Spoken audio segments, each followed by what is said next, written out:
Hello there, this is Adam Shaw, I'm the Heart Guy, and today I'm very, very privileged to be here with Christian Pankhurst, who is somebody that I've been following since he won Britain's Next Top Coach. I've done a few of his programs and his heart intelligence has been fabulous for me. So Christian, thanks for joining me today. Yeah, my pleasure. And I just want to ask you, tell for people that don't know you, tell them a little bit about yourself. Yeah, okay.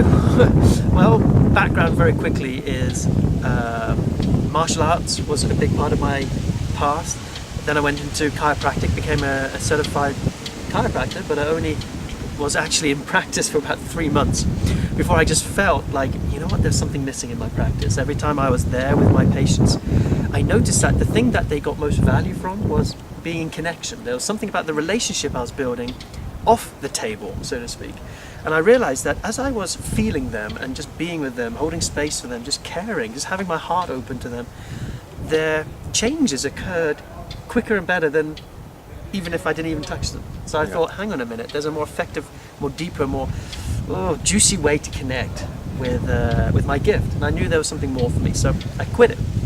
Quit the chiropractic profession, sold everything that I had in terms of my possessions at the time, and just trusted what I call the breadcrumbs. That is the first step, the first longing in my heart, and began to follow what does my heart really want? How does it look to really give my gifts in the fullest, deepest way without holding anything back, fearlessly? And it wasn't easy. Yeah. I've encountered health problems, debt, relationship turmoil, and many reasons why the universe would say, why are you doing this? And yet it almost felt like a test, like a sense of, are you really committed? Do you really want to go out and do this? And of course, it developed me into who I am today, and it created what I call heart intelligence, which is the study of how do you first follow the heart.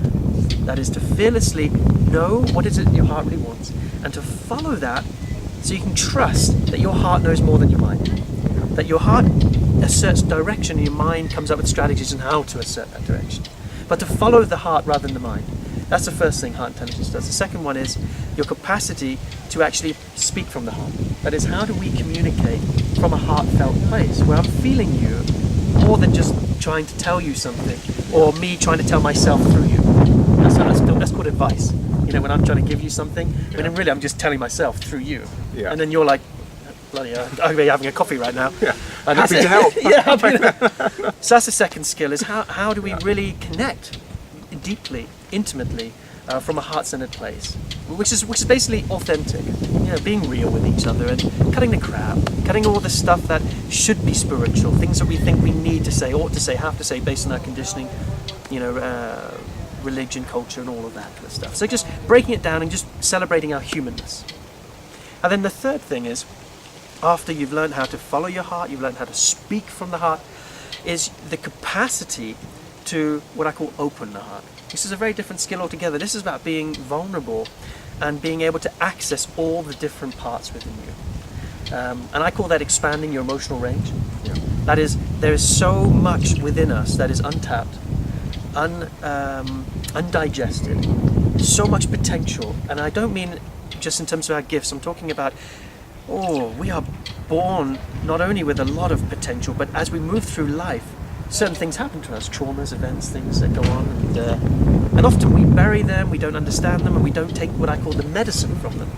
So my work is about helping people tap into where can you find fuel from your life experience, and turn that into your fire, into your magnificence, into that place of what I call soul juice, this eternal drive which allows you to take on the world with power. Because I've noticed is that unless you have that, the world will just knock you down. For sure. Well, I mean, so I don't know if that helped. That was a little introduction. So those are the three: learn to open your heart, learn to speak from your heart, and learn to follow your heart. You do that, your heart intelligence. Yeah. And obviously you've had a lot of challenges along the way, and people that are on this heart journey are going to get challenges. So when I say challenges, what's the first thing that comes to mind as like one of the biggest challenges that you've had on this journey? Yeah, personally, it's been about, I feel often very clear. I know what I want in life, and I kind of go for it. I've kind of got this natural drive. The challenge I've had is I sometimes feel like a cardboard cutout. Like there's a two-dimensional aspect to me when I'm not fully connected to my emotional aliveness. Like I'm a bit numb. So the what heart intelligence has done for me is to help me connect to being fully alive. I mean, to feel more, really, to feel everything about me and to enjoy feeling bad. And I know that sounds completely crazy, but a lot of people try to remove and cut out things that they don't want to feel. And I've learned to really embrace who we are as we are without making any of it wrong, and to really celebrate what we're feeling, even if that feeling is sadness, anger, unworthiness, shame, whatever it could be. To actually embody, integrate and digest it consciously. There's something incredible about that. So I feel very at peace today, but not because I feel peace, it's because I'm at peace with whatever I'm feeling. Yeah. That's a very big difference. There's a nuance there. A lot of people try to become peace because they want to feel inner peace.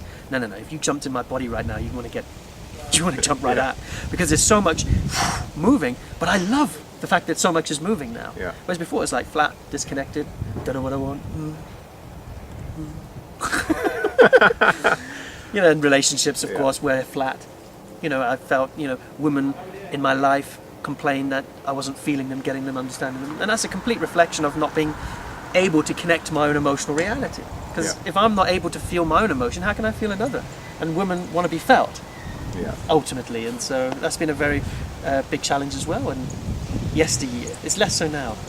I've much improved, according to women. Well, work in progress. It's getting there, right?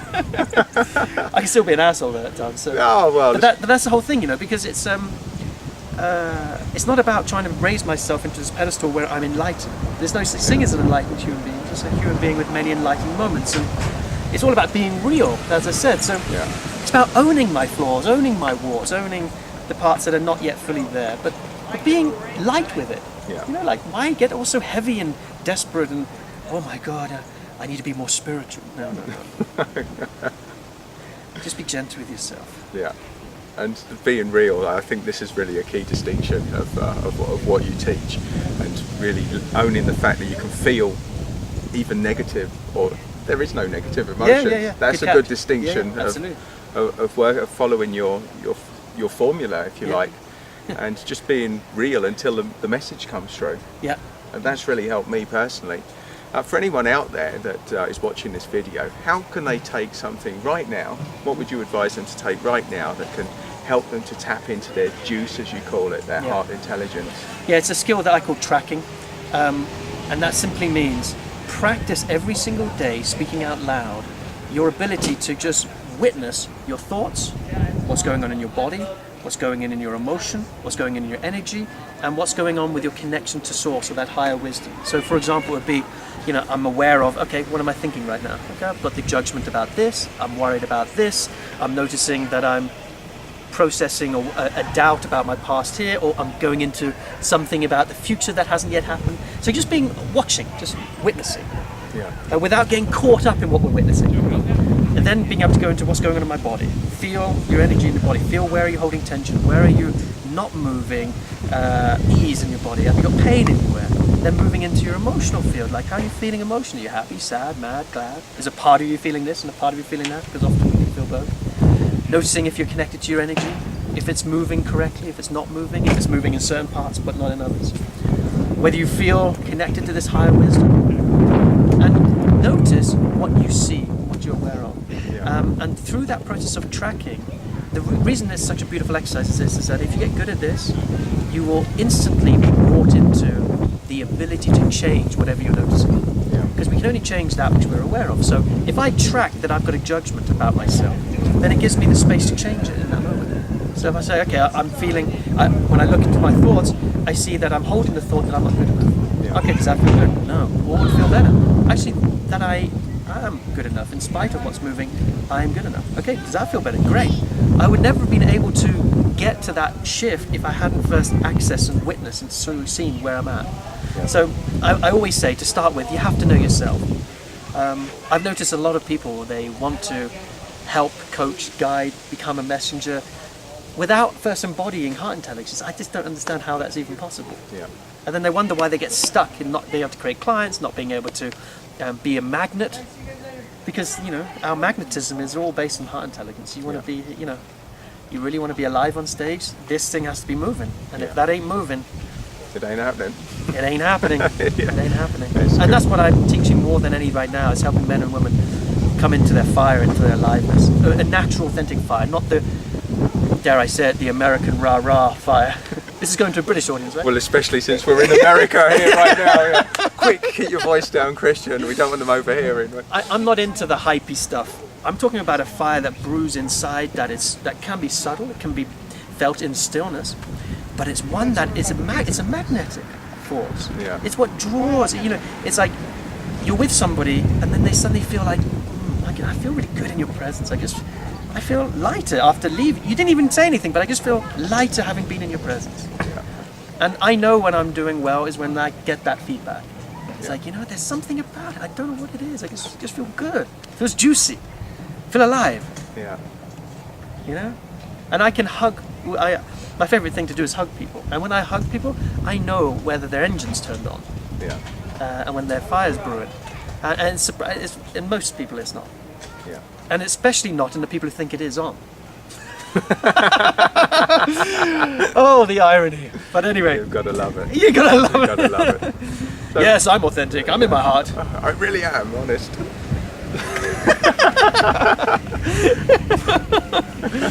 And what have you're doing some amazing stuff at the moment. What have you currently got going on? Yeah, right now, there's lots of things. There's 3 areas that I focus on. We've got educational programs, there's some brand new home study experiences, beautiful videos and stuff that help people take them through how to practice heart intelligence by themselves. But that to me is only a beginning step, because I'm a big fan of live events in groups, because in a group we can amplify the direction and movement and the embodiment of that. Yeah. To do it with others is so powerful, even though it's a little bit more scary. So in terms of our live events, we've got these big heart summits that happen. We do them twice a year in Amsterdam and in Miami. And these events run over 4 days, and they're just an amazing opportunity to connect with amazing people who are doing this work as well. Yeah. But to really accelerate. It's like putting on a pair of binoculars, we just get to see further. It's flying to Beijing rather than walking there. Yeah. It's for those people who you'd say, you know what, I want to move in my life. I want to feel more fire. I want to feel more heart. I want to feel more aliveness. I want to connect more intimately. That is such a profound, shifting, transformative experience. Yeah. And then we've got what I call the coach training arm of our organisation, where we actually train coaches and facilitators and teach them from the very beginning stages all the way to teach them how to market, and actually how we can support them in creating clients. We literally create a career roadmap for people to become coaches in heart intelligence. And it's been amazing. It's a fantastic opportunity. Because a lot of people don't want to market, they don't want to have to deal with all the other stuff. They just want to coach. Yeah. And I know what that's like, because I spent 10 years just wanting to do that and trying to ignore the other pieces. Yeah. And the third thing is that I know that none of that makes any difference unless it's community, true heart-centered community. So the foundation to my work is inspiring real connection amongst, not only online, which we've got a great website, heartiqcommunity.com. It's just it's like a social media site, Facebook, Yeah. where people can just interact and share and support each other and just have a great time connecting through heart intelligence. Yeah. But I'm also wanting to build sustainable eco-village projects where we can actually buy land around the world and actually create structures, communities. But not just to create buildings. To me, that's just an empty shell. But to infuse that community with people who've learned heart intelligence. Yeah. So we actually are practicing this and living this all in our lives, rather than some kind of event that you do for 4 days. I think So that would appeal to a lot of people. Yeah, so my whole thing is about sustainable connection to that force, to that power, to that community of heart-centered people. And it's early days, yeah, but it's an exciting vision. I'm passionate about it. Nice. So that's what's moving. Fabulous. So there's quite a lot there for everyone out there. Yeah. So for anyone who wants to take this a step further and get to know you a bit better, how Yeah. do they go about it? Yeah, great. Well, there's 3 resources. As I said, there's a community website. It's quite free to join. Loads of resources. We've even got a full home study program that people can do for no charge, and we ask for donations if you felt that it was something that resonated Yeah. with you. You can put some money in there, and it all goes into the community funds where we can offer scholarships and stuff like that. It's a really great project that we help give back to the community. That's heartiqcommunity.com. Okay. I don't know if you have a blog page, the We'll, link we'll underneath. put all the links on. Yeah, Leave and then that the other to me. one is the main website. If you want to get to know a little bit about me and what I'm doing in the world, is christianpankhurst.com. Yeah. And for people who want to know a lot more about how this community comes together in these global reunions at these Heart Summits twice a year, heart-summit.com. There's an amazing amount of free videos there that talk about heart intelligence. You'll get so much rich and deep material on how you can transform your life through heart intelligence. So I think those are the top 3 resources I have right now. That's brilliant. Christian, thanks so Yeah, much for my taking your pleasure. time joining me on this. Yeah, sounds good. Thank you. Thank you.